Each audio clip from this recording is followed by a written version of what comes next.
Vao Mitsiry taminy ora tsy nampoizina tonga dia nankadiry tsy laitra ho zongozona no bedesiko ny foko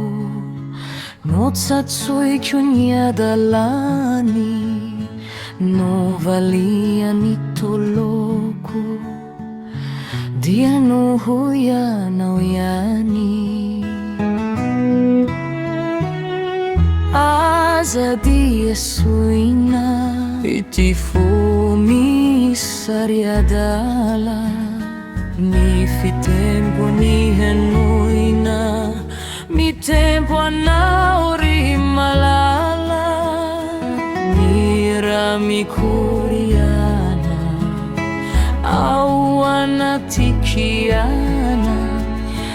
miboiboika fifaliana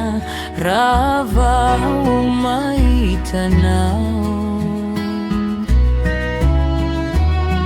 nisaiko miautra ny foko mazoto ny voalohany matautra ny faharoa mirotoroto hery roa no mifanandrina ny fo mizizy ny saina te hitandrina resy anie fizato izy dreto izahay